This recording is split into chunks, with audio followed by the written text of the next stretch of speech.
పరకామణి చోరీ కేసు నిందితులతో కుమ్మక్కై TTD police అధికారులు కేసును బలహీనపరిచారని ఏపీ హైకోర్టు సీరియస్ అయింది. సిఐడి ఏసీబీ నివేదికల్లో నిందితుడు రవికుమార్ కుటుంబ సభ్యులు ఆదాయానికి మించిన ఆస్తులు కలిగి ఉన్నట్లు స్పష్టమవుతుందని న్యాయస్థానం వ్యాఖ్యానించింది. రవికుమార్ ప్రభుత్వ ఉద్యోగి పరిధిలోకి వస్తారని తెలిపింది. అతడి ఆస్తులు స్వీకరించే సమయంలో టీటీడీ అధికారులు, బోర్డు సభ్యులు, పోలీసులు, సెక్యూరిటీ అధికారులు చట్ట నిబంధనలు అనుసరించలేదని హైకోర్టు తెలిపింది.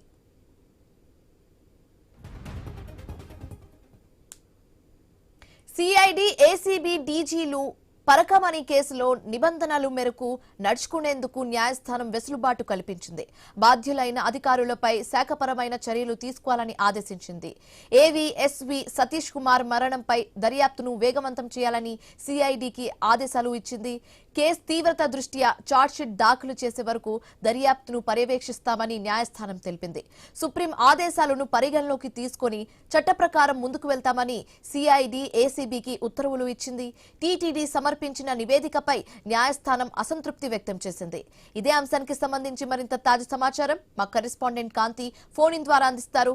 కాంతి, శివాని, పరకామణి కేసులో సుప్రీంకోర్టు ఆదేశాలను పరిగణలోకి తీసుకుని చట్ట ప్రకారం ముందుకు వెళ్లాలని ఏసీబీ డీజీ సిఐడికి ఏపీ హైకోర్టు ఆదేశాలు జారీ చేసింది. అలాగే బాధ్యులైన అధికారులపై శాఖాపరమైన చర్యలు తీసుకోవాలని టీటీడీ పోలీసు సంబంధిత శాఖల ఉన్నతాధికారులకు హైకోర్టు స్పష్టం చేసింది. పరకామణి కేసు విచారణ సందర్భంగా ఈ రోజు హైకోర్టులో ఈ ఆదేశాలను టీటీడీ జారీ చేయడం జరిగింది. ఇక నిందితుడు రవికుమార్ తోటి కుమ్మక్కై పరకామణి కేసును టీటీడీ పోలీసులు బలహీనపరిచారని కూడా పేర్కొనడం జరిగింది. నిందితుడు రవికుమార్ తో పాటు అతడి కుటుంబ సభ్యులకు ఆదాయానికి మించినటువంటి ఆస్తులు ఉన్నాయని సిఐడి ఏసీబీ నివేదికలు పరిశీలిస్తే స్పష్టమవుతుందని కూడా తెలిపింది. నిందితుడు రవికుమార్ ఆస్తులు స్వీకరించే క్రమంలో టీటీడీ అధికారులు, బోర్డు సభ్యులు, పోలీసులు చట్ట ప్రకారం నిబంధనలు అనుసరించలేదని కూడా ఏపీ హైకోర్టు వెల్లడించింది. ఇక మాజీ ఏవీఎస్ సతీష్ కుమార్ మృతిపై దర్యాప్తు వేగవంతం చేయాలని కూడా సిఐడిని ఆదేశించింది. కేసు తీవ్రత దృష్ట్యా ఛార్జ్షీట్ దాఖలు చేసే వరకు